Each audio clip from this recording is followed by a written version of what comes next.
이렇게 펑펑 쓰는 건 좋은데 계획이 있냐 그랬더니 뭐 앞으로 잘 해야죠. 좋은 남자 만나면 되지 않을까요? 아무런 생각이 없는 거예요.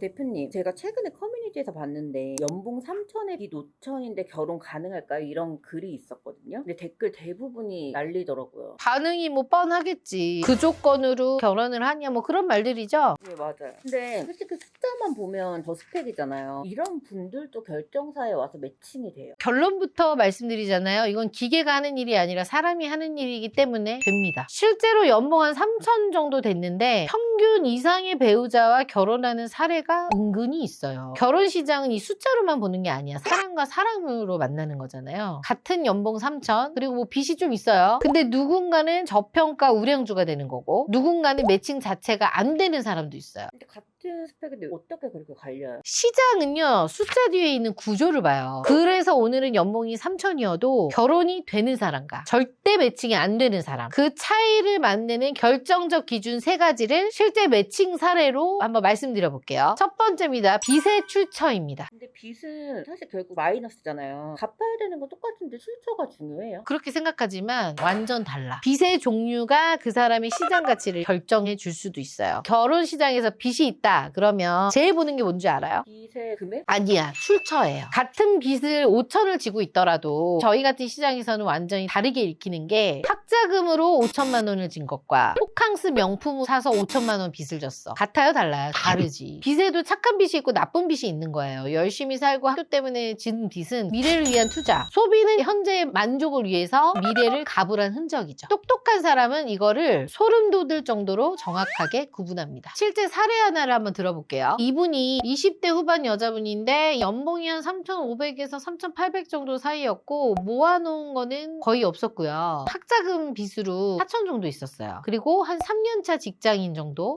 보면 매칭이 쉽지 않을 것 같은데요. 다들 그렇게 생각하실 거예요. 근데 이분이 연봉 한 6천 정도에 2억 정도 모아놓은 일반 중견기업 다니는 남자랑 매칭이 됐어요, 실질적으로. 근데 솔직히 직장 3년 차에 학자금 빚이 그대로면 경제관념이 없어 보이는데 이게 어떻게 가능한 거예요? 그게 이 사례의 핵심이에요. 이분이 3년 동안 논 게 아니야. 지방분이었는데 지방에 올라와서 생활비 빼고 월급 절반 이상을 편부모님이었거든요. 편부모님 병원비 이런 거를 좀씩 보태줬더라고요. 본인의 빚을 갚는 대신에 가족의 거를 조금 도와준 거죠. 근데 여기서 이제 중요한 게 있어요. 부모를 부양하는 자체는 상대방한테는 부모 리스크로 올 수 있거든요. 근데 저희가 소개를 할 때 말씀을 드렸어요. 남자분한테 이러저리 해서 조금 형편이 이랬는데 여자분 자체는 너무 성실하고 괜찮다. 일단 만나보자 해서 만났는데 이 남자분이 오케이를 했던 이유는 딱 하나. 그전 여자친구가 너무 사치가 심한 거야. 그래서 이 남자분이 그냥 빚이 있어도 자금이나 이런 건 괜찮다라고 하셨던 분이야. 사람만 괜찮으면. 그러니까 매칭이 됐던 거예요. 근데 이 남자가 여자 만나면서 얘기를 했을 거 아니야. 빚이 있다고 들었다. 했는데 이 여자분이 똑똑한 게 저희 때 상담했었을 때랑 똑같이 남자분한테 보여준 거야. 빚을 상환할 계획을 그리고 지금까지 어떻게 갚아왔는지를 자세하게 설명을 하고 보여줬더라고요. 솔직히 문제를 약간 숨긴 게 아니라 그냥 정면으로. 그럼요. 그리고 이분이 가족 지원 규모를 좀 줄여나가야겠다 이런 계획도 있었어요. 그래서 이 남자는 어떤 거를 좀 높게 샀냐면 이 척박한 환경 속에서도 문제를 직시하고 해결하는 이 구조를 봤던 거야. 하도 전 여친한테 그 전에 뒤었거든. 그래서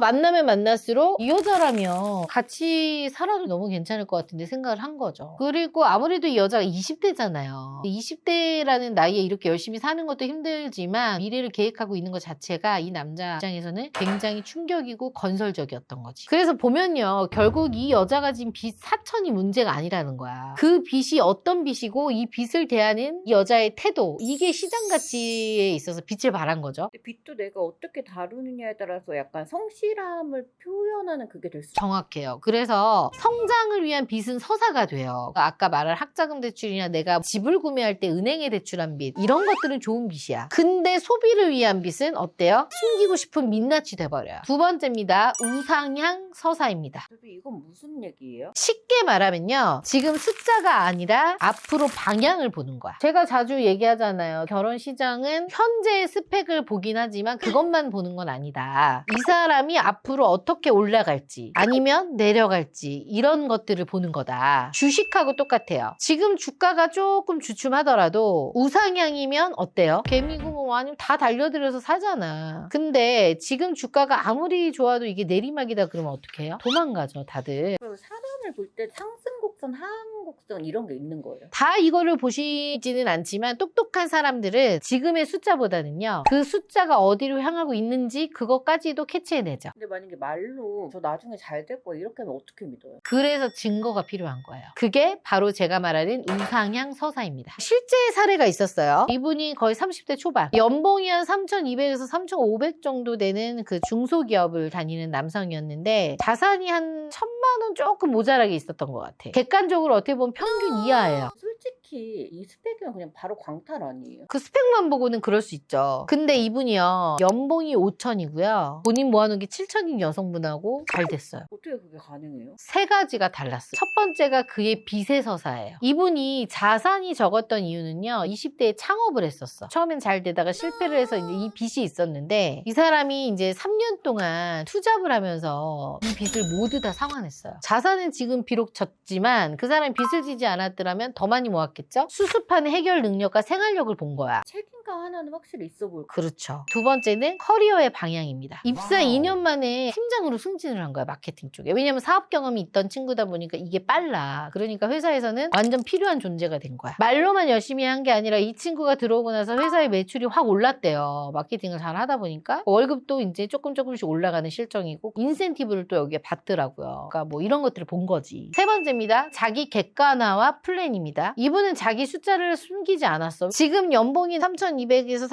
3,500대지만 내 성과지표와 흐름을 이제 3년 안에 계산을 해본 거죠. 그래서 이런 로드맵을 제시를 했고 그 결과를 가지고 왔어요. 3년 뒤에는 난 이렇게 되어 있을 거다라는 건데 대부분 그렇게 하면 안 믿어요. 3년 뒤에 뭘 돼 하는데 이 사람은 앞에 데이터가 있잖아. 그래서 이 여자가 본 건 이 남자의 연봉이 아니었던 거예요. 왜냐하면 이 여자분 같은 경우도 카푸어도 만나보고 집이 좀 돈이 있는데 불성실한 남자도 만나보고 근데 남자가 도전하고 그걸 다시 메꾸고 다시 성장하고 이런 것들을 보면서 아 얘랑 미래는 설계되겠다 라는 생각을 했다는 거죠. 그래서 정리를 해보면요, 결혼은요 현재 점수를 매기는 게임은 아니에요. 미래 그래프에 투자하는 그 안목도 있어야 되는 거죠. 그치만 조건이 하나 있어요. 우상향 서사는 반드시 증거가 있어야 돼. 말로만 저 잘 될 거예요, 저 10년 있다 100억 벌 거예요, 이건 시장에서 절대 통하지 않아요. 실제 이력, 실제 계획, 실제 데이터 이런 세 가지가 있어야 돼요. 근데 이 모든 노력을 한 방에 무너뜨리는 게 있습니다. 마지막 기준이죠. 이게 진짜 무서운데요. 세 번째, 소비의 민낯입니다. 앞에는 회생이 가능한 사례 두 가지를 보여드린 거고요. 이번에는 반대예요. 상담 현장에서 소비의 민낯이 딱 보이는 순간이 있습니다. 희망 조건을 묻기 전에 제가 먼저 확인하는 게 있어요. SNS. 인스타 피드만 봐도 이 사람의 재무 구조가 어느 정도 보여요. 오마카세 인증샷, 호텔 루프탑, 해외여행 명품백. 근데 통장은 마이너스야. 과시욕이 좀 심한 거네요. 맞아요. 자랑하고 싶은 거지. 근데 그게 바로 민낯이야. 그러니까 현실이 어떻든 상관없이 이렇게 사는 사람처럼 보이고 싶은 욕구인 거죠. 그 욕구가 재무보다 앞서 있다는 증거 신호입니다. 이런 경우가 있어요. 예를 들어 연봉이 4천 정도 되고 빚이 이제 그 이상이 되는 거야. 숫자만 보면 첫 번째 말씀드린 그 사례하고 좀 비슷하긴 한데 빚의 출처가 달랐어요. 물어봤어. 학자금이냐? 아니래. 집 산 거냐? 그것도 아니야. 가족 부양이냐? 그것도 아니야. 이분이 여성분이었거든요. 근데 너무 화려해. 호캉스, 성형, 뭐 명품 이런 걸로 만든 빚이었던 거죠. 그럼 그거를 오픈하고 싶지 않을 수